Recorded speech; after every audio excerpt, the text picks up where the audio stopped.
dan Rasulnya. Dilanjut ilmu agama yang kedua oleh guru kita Habib Isa bin Muhammad Al-Aidin, sekaligus ditutup doa kepadanya. Wa ilaihi falyatafaddal. Sallallahu alaihi Muhammad.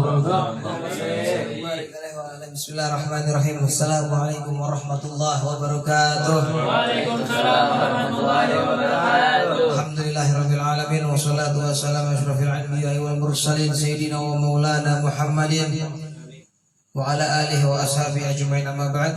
Pertama-tama yang saya hormati sahibul bait Ibu Ustazah Yati, semoga Allah panjangkan umurnya, sehatkan badannya, Allah kabulkan hajat-hajat beliau, hajat dunia wal akhirah. Allah jadikan anak cucunya keluarga-keluarga yang sakinah, mawaddah warahmah, dan selalu mengikuti sunnahnya Nabi Muhammad sallallahu alaihi wasallam, menjauhkan segala macam bala, fitnah dan segala macam musibah. Amin amin ya rabbal alamin. Yang saya hormati dan kita hormati bersama guru kita Habib Zain bin Ahmad Segaf, semoga Allah melimpahkan rahmat dan kasih sayang. Allah kabulkan hajat-hajat beliau, hajat dunia wal akhirah. Allah mudahkan dakwah beliau untuk mengikuti menyiarkan ajaran agama Allah Subhanahu wa taala yang dibawa oleh datuk beliau Sayyidina Muhammad sallallahu alaihi wasallam. Amin amin ya rabbal alamin. Kita hormati bersama guru kita bersama Ustaz Ardian, semoga Allah melimpahkan rahmat dan kasih sayang. Allah kabulkan hajat-hajat beliau, hajat dunia wal akhirah. Allah mudahkan dakwah beliau untuk menyiarkan baji-bajinya Nabi Muhammad sallallahu alaihi wasallam. Amin amin ya rabbal alamin. Yang saya hormati seluruh jamaah majelis talim al-amin yang insyaallah Allah selalu istiqomahkan kita di jalan Allah Subhanahu wa taala, menegakkan ajaran agama Allah Subhanahu wa taala, meneruskan tongkat estafet dari Nabi Muhammad sallallahu alaihi wasallam sehingga agama Islam makmur hingga akhir zaman nanti. Amin amin ya rabbal alamin.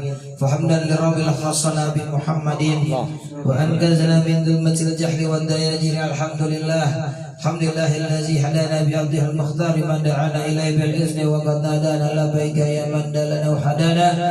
Sallallahu wasallam baraka alaihi wa ala alihi, amma ba'd.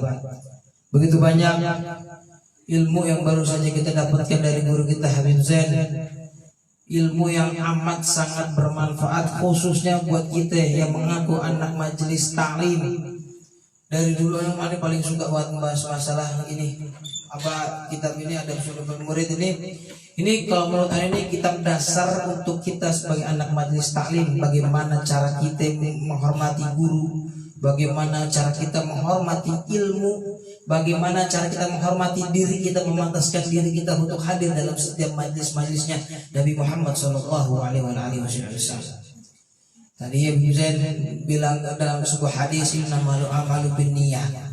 Ditegaskan lagi sama guru Ustaz Ardian, semua tergantung niatnya. Kalau kata Sayyidina Umar, apabila niat kita mau kaya, udah kita dapat kaya aja. Apabila kita mau dapatnya tenar, kita dapat tenar aja, nggak akan dapat keberkahan dari Allah Subhanahu wa taala. Semua tergantung niatnya. Dan dalam sebuah majelis taklim, terutama talabul ilmi, menuntut ilmu, tentunya tadi Habib Zain menyinggung sedikit tentang kita perlunya guru. Kalau di kalangan Ahlussunnah wal Jamaah kita tuh belajar ilmu tuh ada tiga, menggunakan tiga cara, melalui Al-Quran, Al-Hadis, dan Qiyas. Qiyas jumhur ulama, pendapat ulama. Kalau orang beda channel sama kita ini hanya berpikir dari Al-Quran dan Hadis. Kalau orang yang hanya berpikir Al-Quran dan Hadis itu orang hebat, berarti dia belajar langsung dari Allah dan dari Nabi Muhammad. Kapan dia bertemu dengan Allah? Kapan dia bertemu dengan Nabi Muhammad?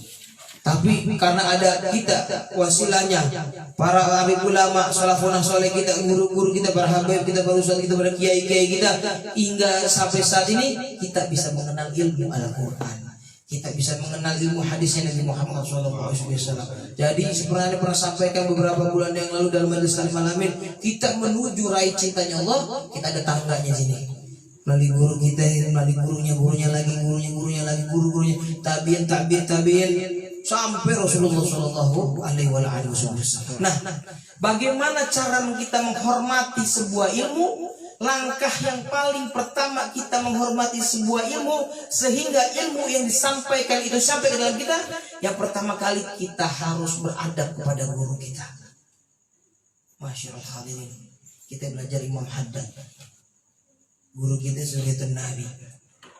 Tapi kalau di hati kita ada kebencian terhadap guru kita, bahkan sedikit tetes sebuah prasangka buruk terhadap diri kita, mau guru kita Wali Kutub, mau guru kita Syekh Abdul Qadir Al-Jani, bahkan mau guru kita Rasulullah SAW, kita nggak akan pernah mendapatkan keilmuannya. Maka dari itu kita jangan pernah pernah merasa sombong, mengecilkan atau menggibahkan, menjelekkan guru kita? Sering nggak dibahas? Kalimat atau pikiran yang terpancar di pikiran kita kalau ketika guru kita sedang menyampaikan sesuatu ilmu, ini udah pernah disampaikan nih, ini udah tahu ilmunya. Itu sebuah tetesan kesombongan yang Allah turunkan ke dalam hati kita, sehingga gak akan pernah sampai ilmu tersebut ke dalam hati kita. Mau tahu, ada seorang ahli ilmu, dia tahu semua hadis Nabi Muhammad, dia tahu semua dalilnya dari Al-Qur'annya Allah Subhanahu wa taala, yang dikenal dengan Abu Jahal. Beliau ini kalau di kalangan kita mungkin zaman sekarang sebagai ustadz kali. Beliau tahu hadis semuanya, beliau tahu Al-Quran, bahkan beliau nggak mau melewatkan sedikit pun hadis yang diucapkan oleh Nabi Muhammad SAW. Maka beliau menyuruh orang, membayar seseorang untuk mengikuti Rasulullah SAW. Kemana Rasulullah mengeluarkan ucapan khiyasnya, hadisnya dicatat lalu sampaikan Abu Jahal. Beliau ini hafal hadis, hafal Al-Quran, tahu hadis, tahu Al-Quran, tahu ilmu yang sudah dari Rasulullah SAW. Tapi Allah berikan keburukan kepada dirinya karena dia merasa sombong. Kenapa merasa sombong? Dia mencari ilmunya melalui Al-Quran dan hadis hanya untuk menjelekkan Islam. Hati-hati.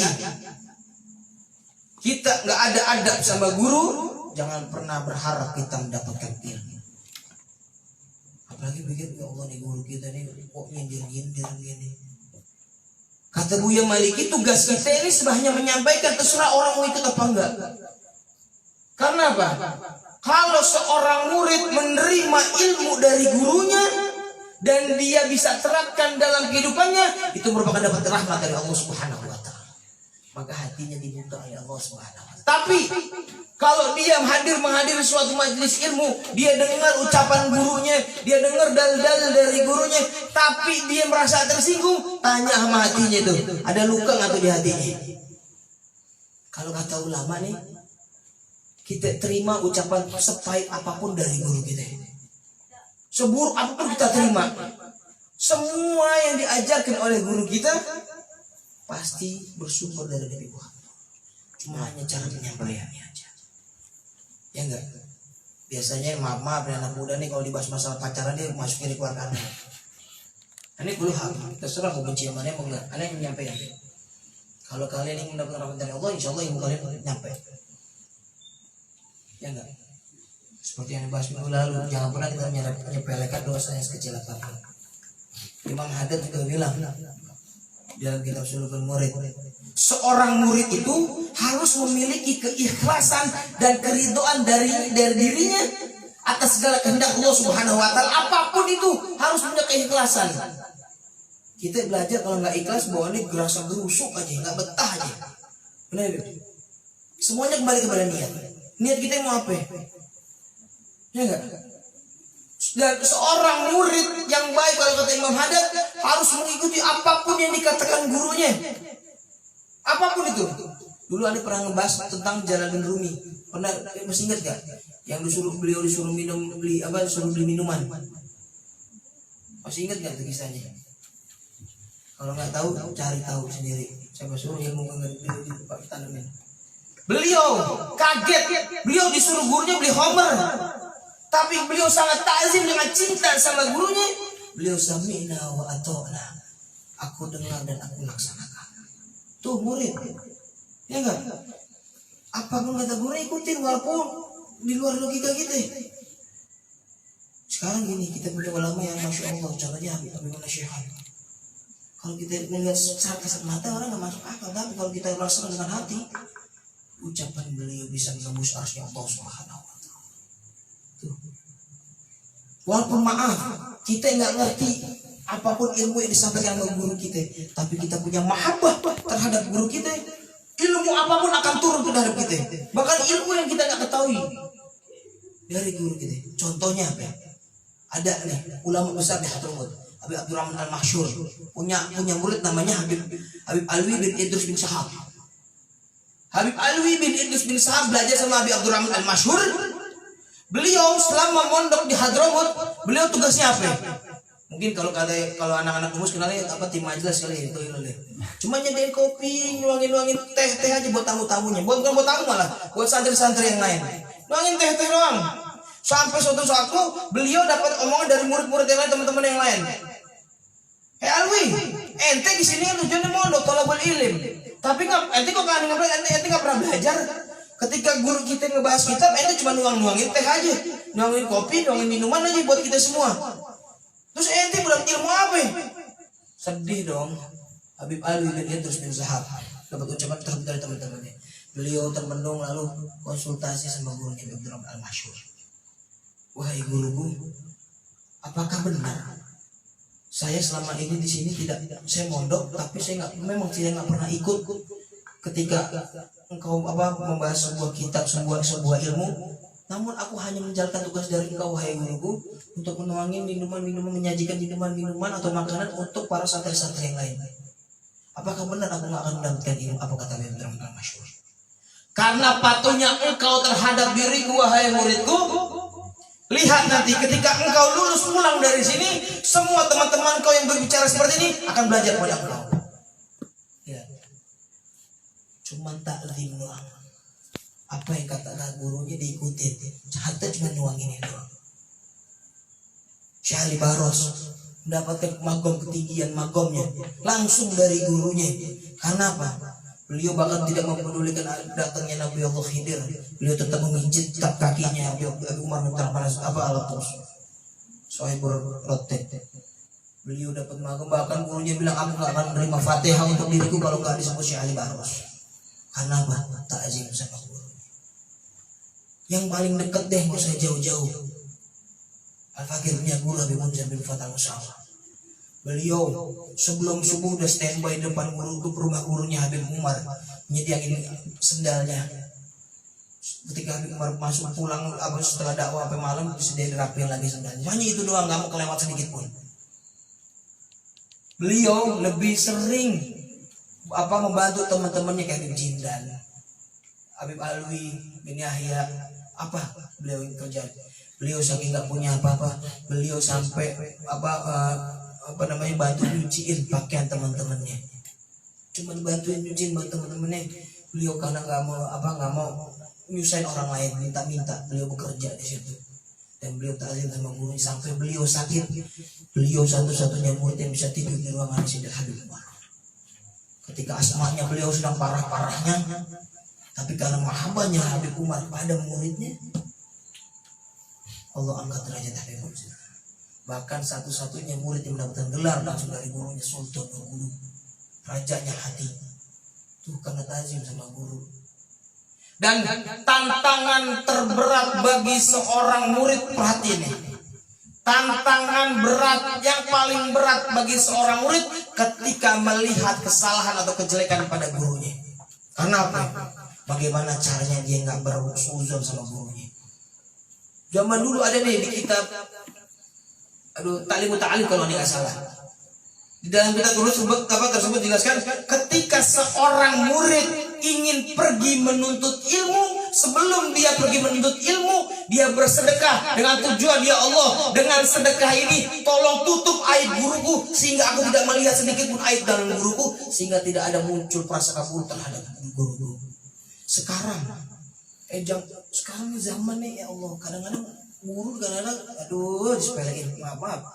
Bahkan sampai Abu yang Maliki pun pernah bilang, aku sangat marah ketika ada seorang murid yang kurang ajar terhadap seorang guru, meskipun gurunya itu temannya sendiri.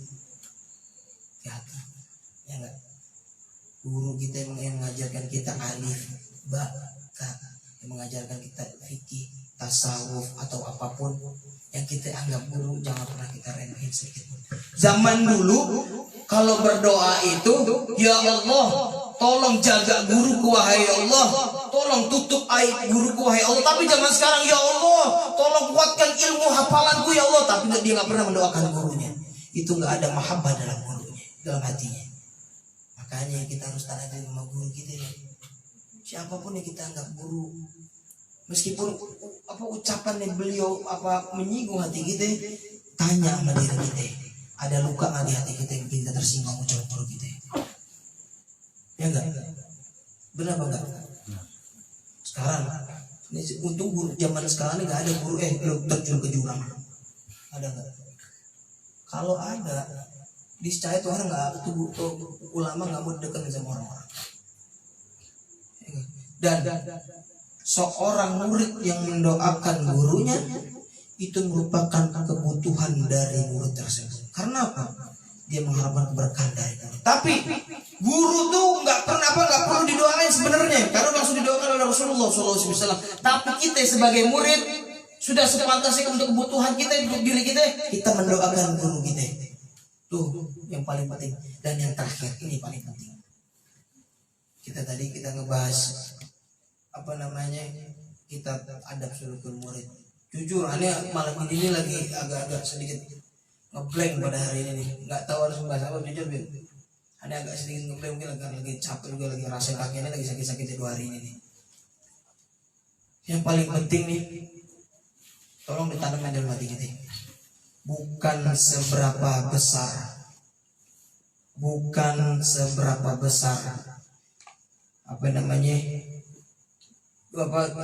kita sebagai murid di dalam hati guru kita, bukan seberapa besar.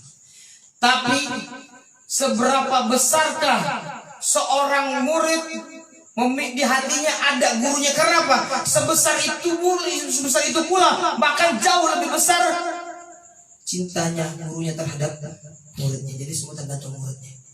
Di hati muridnya bagaimana besarnya sama gurunya, di hati gurunya nih. Kalau kita punya hati sebesar ini nih, cinta sebesar, walaupun contohnya sebesar ini nih sama guru kita, maka guru kita punya cinta terhadap kita sebagai murid lebih besar dari kepelan ini. Karena apa? Kalau seorang guru di dalam hatinya ada murid, seorang guru di hatinya ada murid itu merupakan orang yang munafik. Dia mencari muka depan gurunya. Tapi kalau di hati murid ada gurunya, dia akan melakukan apapun untuk gurunya, ikhlaskan Allah Subhanahu wa ta'ala. Semoga kita mendapat keberkahan dari guru-guru kita, dari para salafun soleh kita, para alim ulama kita. Dan ingat, jangan pernah kita beruzon sedikit pun terhadap orang yang kita anggap guru. Rabbi fanfa'na bi barakatihim wa dinal husna bi hurmatihim wa amitna fi tariqatihim wal mu'afatihim min al-fitani. Qala Rasulullah sallallahu alaihi wa sallam, afdalu ma qultu ana